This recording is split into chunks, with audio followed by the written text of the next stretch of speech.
patient's EEG online and decompose it into these various bands of activity.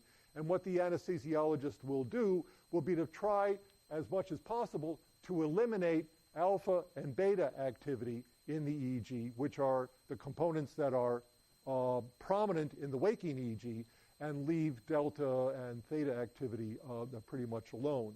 So, for example, one standard for adequate anesthesia is that the median frequency in the EEG will be only about 2 to 3 cycles per second here in the delta range. And then there's what's known as spectral edge, which is the maximum frequency of a wave that you'll allow into the EEG.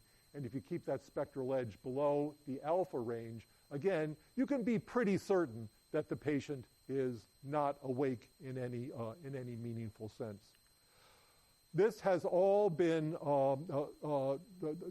turned into a computer-based system now known as bispectral analysis, which is in use in many anesthesiological practices these days.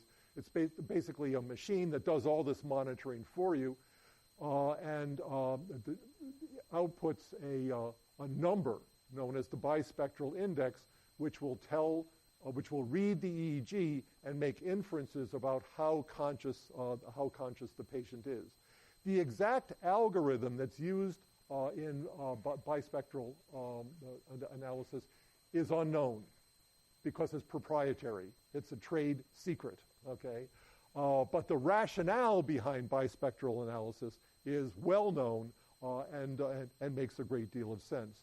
So we know that the algorithm takes account of how much high-frequency activation there is in the EEG, basically beta rhythm, and takes into account how much synchronized low-frequency activity there is, essentially delta rhythms.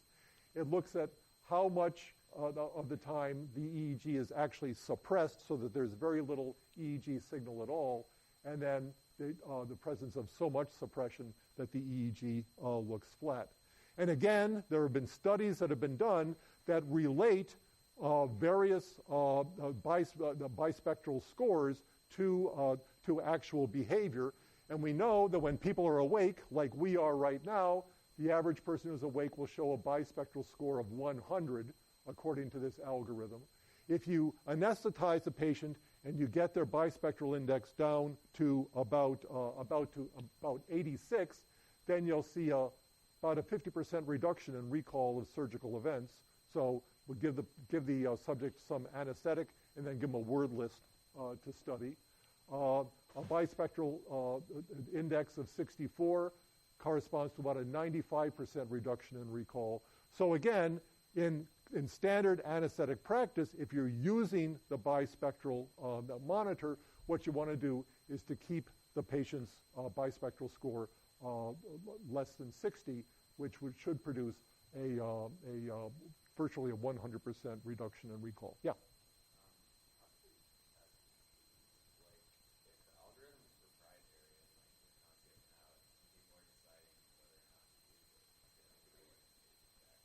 Yeah. Well, right. Yeah. Well, what can I say? Welcome to the world of medical research, okay? And when you finish medical school, if that's where you're headed, you will have not just drug representatives every day knocking on your door trying to sell you the latest product of Pfizer or whatever, but you'll have industrial reps trying to sell you machines like this as well. What we can say is, based on what they tell us the algorithm is based on, A, that makes sense, okay? B, there are studies that anybody can do. Once you get the machine, you can do these studies for yourself, and you can confirm that, for example, a bispectral score of 86 reduces recall by 50%, and a bispectral score of 64 will reduce recall by 95. So all of that's public science. The exact algorithm, okay, the exact way of putting these things together is, as I say, it's proprietary information, and as long as there's a patent on this machine, which is, it's a little machine. It looks kind of like a laptop, and it takes this information and generates this number, and the anesthesiologist can watch this throughout the surgery. But it's really not that different from other kinds of machines that physicians use, to be honest with you.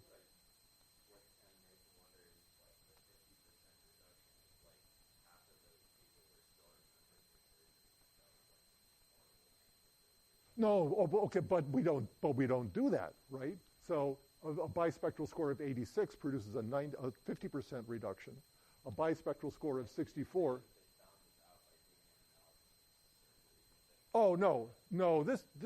These studies are always done on normal, non-patient subjects who are paid a great deal of money to be anesthetized and then go through these experiments. If you live near any medical school that does research, you'll see advertisements for these kinds of experiments. They usually pay very well, okay?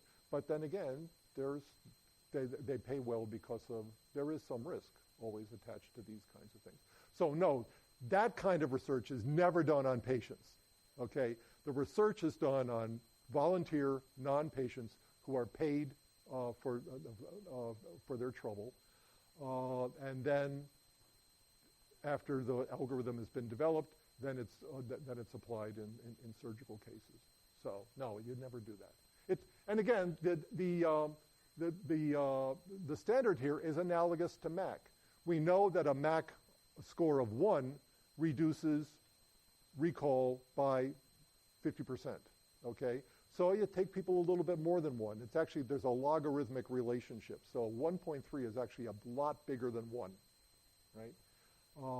And exactly the same thing happens here. We keep the BIS score below 60, not so too far below 60, right? But below 60 so that we can be pretty much guaranteed that the patient is not going to be aware of anything at all. And again, it works. Remember the figures I showed you before. Far fewer than 1% of surgical patients report any awareness during surgery at all. But these standards have been worked out empirically through the normal kinds of research procedures. There was a question over here. Yeah.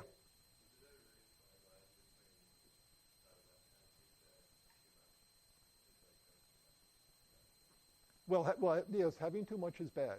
No question about that. But it's not that fine a line. I mean, these anesthesiologists really know what they're doing, right? Almost all the time. What can I tell you? I mean, mistakes happen, okay? But if, for example, you're using the bispectral index, there would be no reason to take a patient below, say, 55 or 50, okay? And there's a long way to go below that because we know that keeping the patient at a level below 60 works just fine.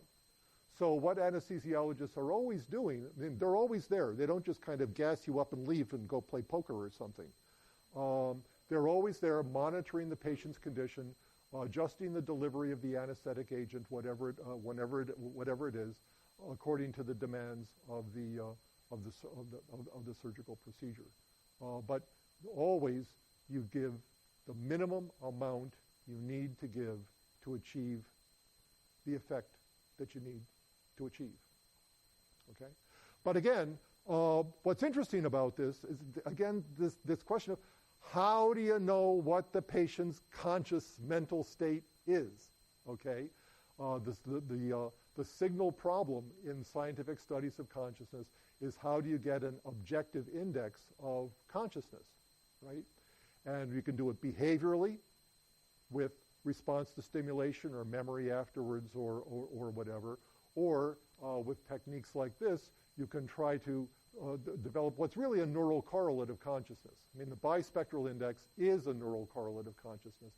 It's just not the same kind of neural correlate that we were talking about before, where we were hoping to find particular parts of the brain or particular patterns of brain activity that are inevitably associated with consciousness, okay? Here, the general idea is the more high-frequency activation, the more conscious you are, okay?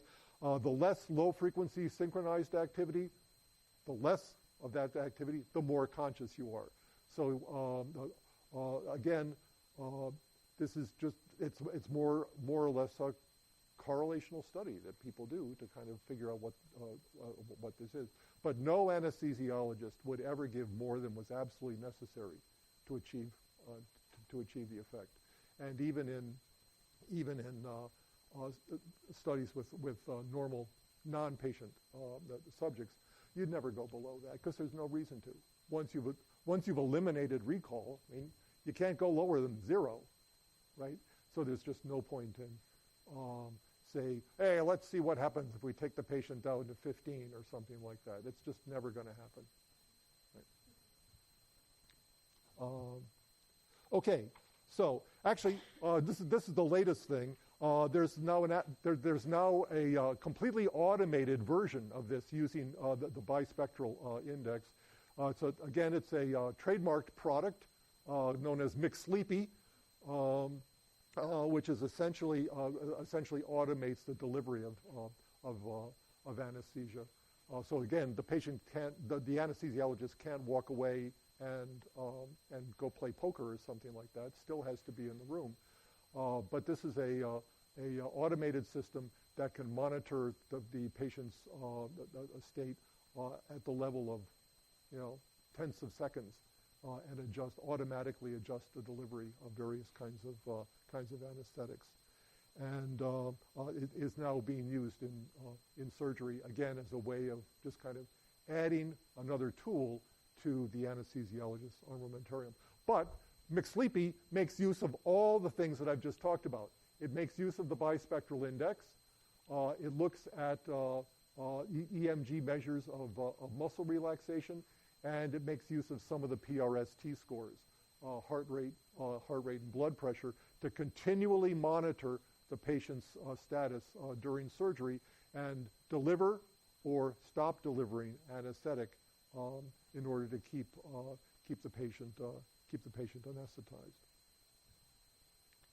Okay, so one of the ways we know that patients are adequately anesthetized, one of the ways we know that patients are unconscious during anesthesia is that they don't have any memory for surgical events afterwards. If any of you have ever been in surgery, you know that you might have some memory for being wheeled into the operating theater, but pretty much after that, it's a blank, and that's the way it's supposed to be.